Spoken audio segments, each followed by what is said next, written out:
We're gonna tell you the story of a platform fighter that came out insanely strong and then lost it all. What? Oh my god. That's kind of depressing. MultiVersus, or the video game equivalent of the DC Cinematic Universe. We'll show you how this game could have revolutionized not just platform fighters, but the entire fighting game genre back in 2022. And how it fell from such tremendous heights over the next 3 years to it eventually being canceled and officially delisted off of every gaming store. It's because of corporate greed. Welcome to Game Frame. This is the rise and fall of MultiVersus.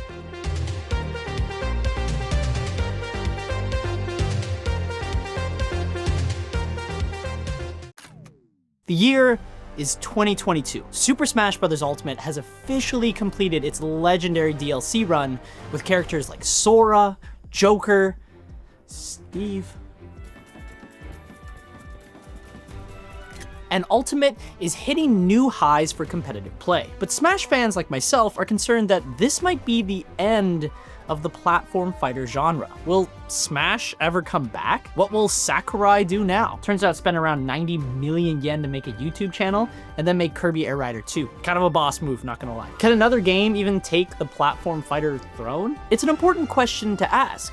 I mean, Street Fighter is the king of 2D fighters, but many competitors have become just as big, if not bigger. Mortal Kombat, King of Fighters, Guilty Gear, Fatal Fury, Under Night, the anime one?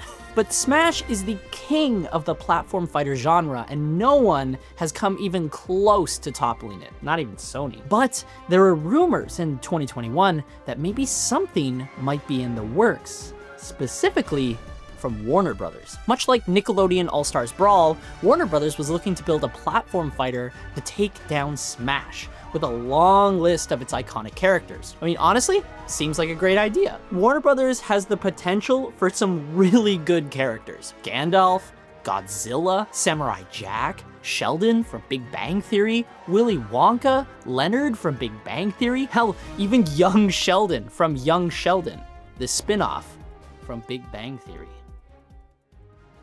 And that's exactly what Warner Brothers did. Well, not the Big Bang Theory part, but we'll get back to that. Created by Player First Studios, MultiVersus was announced in early 2022 and seemed to be saying all the right things. It had a dedicated team that was set on making a fun platform fighter. It introduced really cool characters as its beginning roster, like Bugs Bunny, Batman, Finn and Jake from Adventure Time, and it even leaned into memes in a good way. For example, Shaggy's whole persona in this game was from the Ultra Instinct Shaggy meme, literally going shirtless and getting powered up like Goku. It's a beautiful thing. It had voice acting, which was a huge complaint from Nickelodeon All-Stars Brawl, a good art style, cool stages, and best of all, it said those two magic words that make any fighting game player happy: rollback netcode. For those of you who aren't neck deep into the FGC like Stu, rollback netcode is a much better way of playing online. It essentially gives a buffer system so that the games can be smooth and not like this. What the f was that? The game got a closed alpha in May 2022 with 15 playable characters. This is a good time to start looking at the roster because as much as I praise certain aspects like Ultimate Shaggy and Bugs, it was also filled with some weirder choices. I mean, did we really need Taz instead of Daffy Duck? Or 4 DC superheroes with no Flash? And who the f***'s Rain Dog? It was a little underwhelming considering the huge plethora of characters Warner Brothers has. It's like putting in Mario and Nabbit instead of Mario and Luigi in Smash Brothers. There was also another piece that made MultiVersus stand out. Its focus wasn't on 1v1 gameplay or trying to emulate Smash Melee. It was on 2v2. An often underlooked and honestly extremely chaotic side of Smash competitive. It was very refreshing to see that MultiVersus wanted to tackle a side of platform fighters that they could make their own. You know, grab a friend, jump online, practice combos. It was a little strange at first, but the community responded very positively to it. It seemed like MultiVersus was saying all the right things, but no one at Player First Games or Warner Brothers could have predicted just how well people would respond to MultiVersus. On July 26, 2024, the MultiVersus open beta was launched and became one of the most played fighting games on Steam. With over 150,000 concurrent players, MultiVersus took the internet by storm, and it's not hard to see why. The MultiVersus beta had 8 maps, 16 characters, multiple modes with 2v2, 1v1, 4-player free-for-all. The gameplay was a little weird, but it was flashy and fun to look at. But the most defining feature, it was free to play. Having such a low barrier of entry made it so that MultiVersus was able to pull in thousands of players, and those players' friends, and their friends, until you get tens of thousands of players jumping on to your game. Before the end of its first month, MultiVersus had hit over 20 million players on all its platforms, and was briefly the most played game on the Steam Deck. This was a great surprise for Warner Brothers and Tony Huen, the director of the game. Huen was excited by the amazing response and was dead set on making sure MultiVersus had a long life. Just like, other Warner Brother games, like Suicide Squad, Mortal Kombat 1.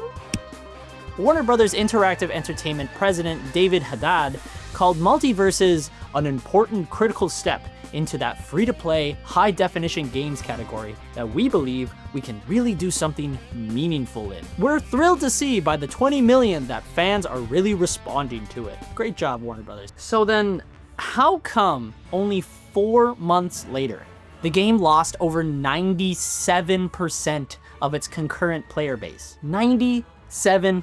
Let that sink in. Concurrent player bases always drop, but by 97%? Something is wrong. This is where the cracks in MultiVersus really start coming through. MultiVersus is free to play, so how does Warner Brothers make money? Well, it's the same way that all free-to-play games do. Through premium currency, you can unlock cosmetics, banners, badges, and characters. Yeah, that 17 character roster, now with Iron Giant and LeBron James, was locked behind either paying for them or playing a ton of the game to eventually earn enough to unlock them. Obviously, this is pretty common in the free-to-play industry, so players weren't really deterred right away. Another big factor was that the term open beta was very loosely defined. In a typical open beta, you have a window of time where you can use the game to test your network capabilities, see if there are any bugs or updates that are needed, and overall, it's used as a general test before the big launch of the game. This usually means that there are less modes, no microtransactions, the players get to play the game early, and the developers get to test their game. Honestly, it's a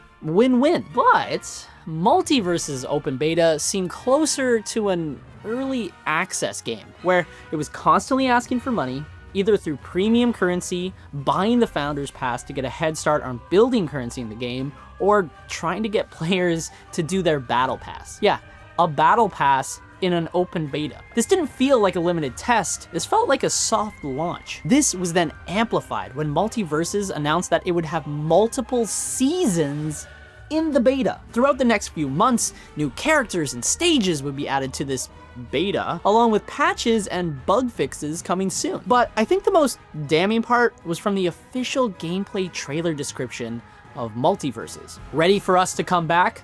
We are too. #MultiVersus hits open beta on July 26th, and then we're here to stay. But Stuart, I hear you say, why is soft launching a bad thing? It's not a bad thing. I'm getting there, okay? Look down. We're like halfway through the video. I'm sorry for creating an argument that doesn't even exist yet. The problem with this and the monetization is that it gives the impression to thousands of people that this game is essentially here forever, and they'll purchase things and build their collections of gold and premium currencies accordingly. But it also gives Warner Brothers an easy backdoor to close the beta, rework whatever they want, and come back to snag that high concurrent player count that comes with new games. But Warner Brothers wouldn't do that, right?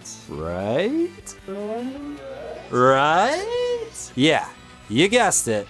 Player First Games announced on March 27th, 2023, not even a year since the open beta had been released, that it would end the game on June 25th and relaunch everything on May 28th, 2024. This can't be happening. Game Awards Fighting Game of the Year was just going to shut down? With the beta officially coming to an end, fans were disappointed and nervous. I mean, what would happen to all their cosmetics and money that they put into the game? Why had Warner Brothers allowed the beta to go on for so long? And would the game even come back? Now, obviously, Player First Games is answering to a large company, one that can easily spend $200 million on a DC movie for it to flop. Wonder Woman. 1984. There was obviously a big push from executives for MultiVersus to make a lot of money, and it looked like MultiVersus was going to surpass those expectations. We even learned through that time that MultiVersus was being rebuilt an entirely new engine from Unreal 4 to 5, that it was reshaping most of the cast and movesets, the whole new progression system, etc. But what is unacceptable from MultiVersus, Warner Brothers, and Player First Games is the lack of communication. Instead of talking to their player base, MultiVerse straight up ghosted them. They took all that goodwill and passion that had been created and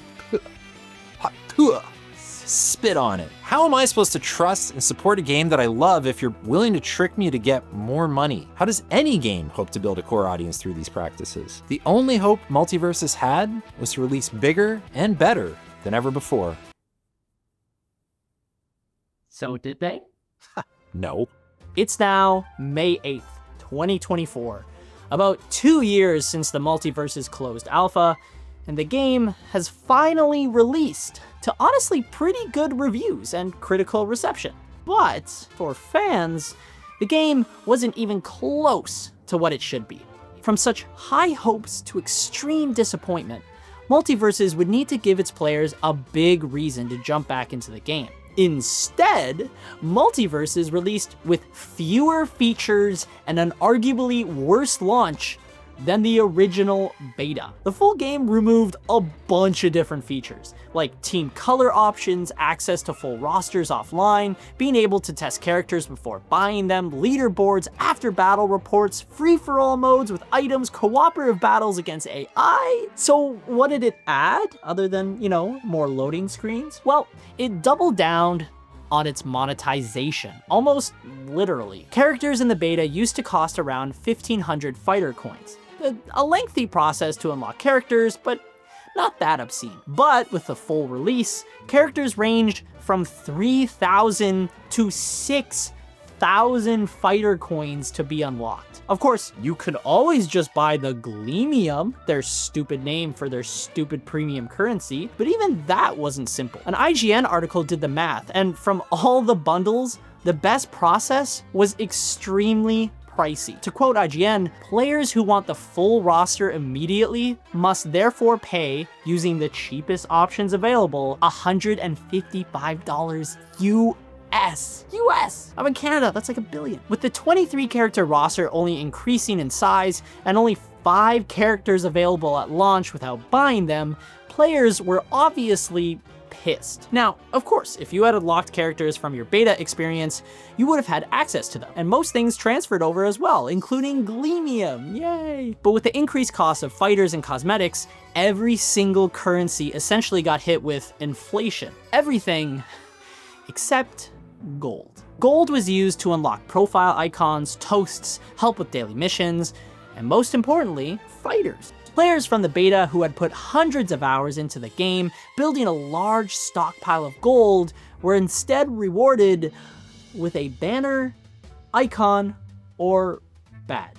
Yeah, that's it. Imagine you build up money in your savings account for over a year, and then your bank just f***s off, I'll say it nicely, disappears, only to come back later and say, hey, okay, so your money is gone, but I've got this badge that says you're a cool bank customer.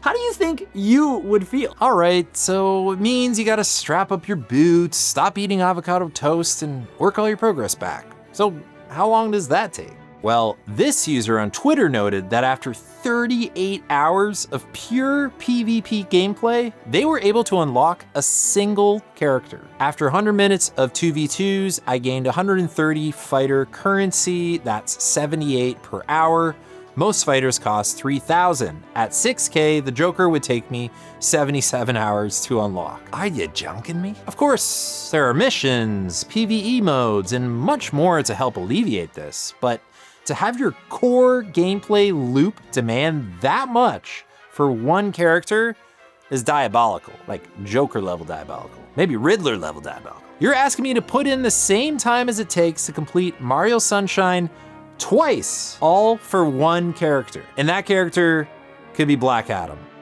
Dwayne Johnson. Now, this is not new in free-to-play games. For example, Apex Legends does a similar tactic, locking characters behind premium currency and playing a lot in order to earn the in-game currency. But the difference is that fighting game characters are the core gameplay element. In Apex Legends, every single hero has access to the same guns, movement, looting, healing. The core gameplay is the same. The better comparison would be if Apex Legends locked guns or movement behind its paywalls, because then you're limiting your player's mechanics and core gameplay behind money. The characters are extremely important to MultiVersus, and by hiding them behind paywalls, even starting from the base roster, you are essentially handicapping your players before they can even start the game. The game launched fairly successfully on Steam with 114,000 concurrent players in the first month, but just like the open beta, the cracks started to grow and the audience of MultiVersus, well, started to shrink. MultiVersus had a mixed on Steam with a lot of negative reviews. The upcoming season didn't really look very interesting. I mean, especially compared to other platform fighters like Nickelodeon All-Stars Brawl and, yeah, Smash. I'm sorry, you jump into platform fighters, you get compared to Smash. Oh, Dwayne "The Rock" Johnson, yeah, that'll get the youth. But perhaps the biggest issue was that the full game changed the core gameplay to be much slower. Now, I'm a Melee head. I like to play Rivals of Aether. Hell, I love Nickelodeon All-Stars Brawl 1. That game was so janky, but it was kind of perfect. So I understand that I'm looking at MultiVersus from a biased perspective, but I mean, come on, look at these two games and tell me which one looks cooler. Now, look at how fast it is when the full game got released. It's slow, so slow, in fact, that the footage I just showed you is sped up. I lied. This is the real footage. Now, come on. Full release of MultiVersus had changed a lot of the gameplay that fans had been used to. Of course, MultiVersus itself wasn't the perfect platform fighter. In the beta, characters were quite slippery, heavily relying on dodges and quick movement to zip around and throw out hitboxes. Hits rarely led to long combos. A lot more hit and run tactics were the king. And as you can see, it's just a lot of throwing out moves and hopefully reading your opponent, as opposed to baiting moves to punish. But this game was also touted as a 2v2 game. And for 2v2, the game flourished during the beta. It meant you and your friends could work together to attack your opponents. You know, you could create traps and bait them by having two of you instead of any one individual character. But when we jump into the full game, you really see that this was completely overhauled. Moves could be comboed into each other. There was a dodge meter added to the game to stop the spamming. And of course, the speed was severely reduced. Like, what the